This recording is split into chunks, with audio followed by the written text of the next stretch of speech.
To get into path editing mode, first select a path, then double click on it.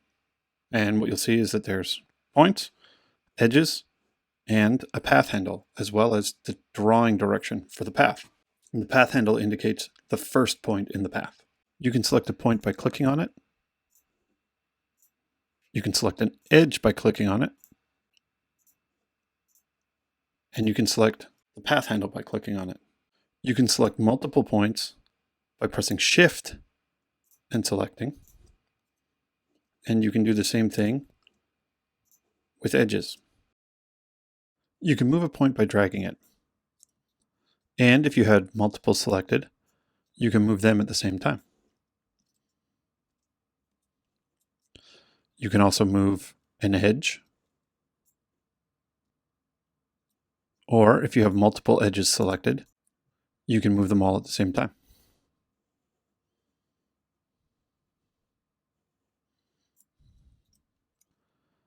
Likewise, you can move the entire shape by dragging the handle. And you can also drag control points. And if you have multiple control points selected, you can drag those all at the same time. For an edge that already has control points like this, the default behavior is that if you drag that edge, it adjusts both control points depending on where along that edge you're dragging.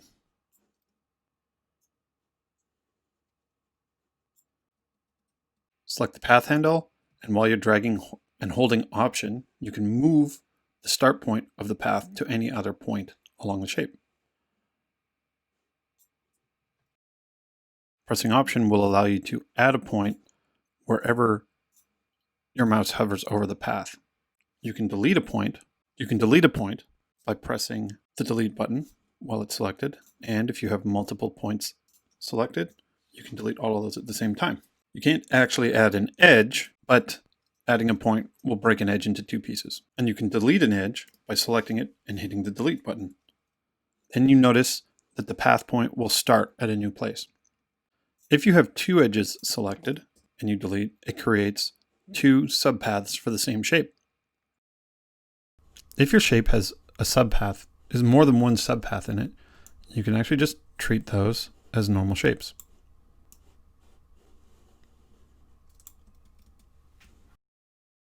When you're moving something, you can press Command to snap it to the other points in the shape.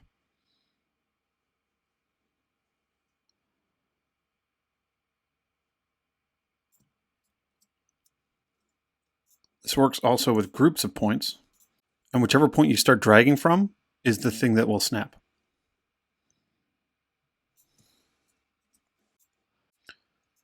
This works with edges as well.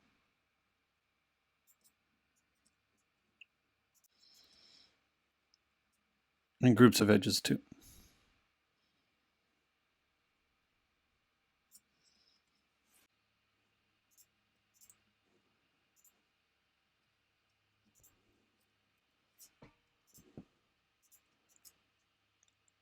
You can also snap groups of control points.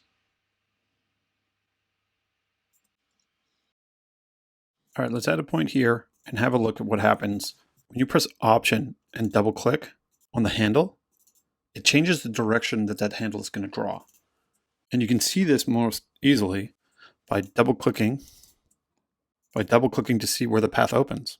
This is the first point, this is the last point. So if I Option click again, and the direction is now this way, double clicking is going to open it over here. You can open a path by double clicking the path handle.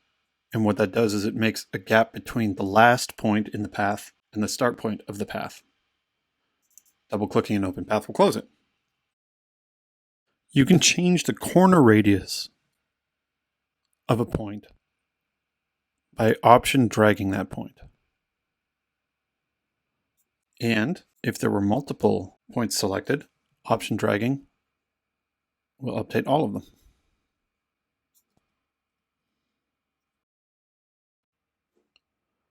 Double clicking a point will remove its control points. And for a point that doesn't have any control points, double clicking will add control points to it.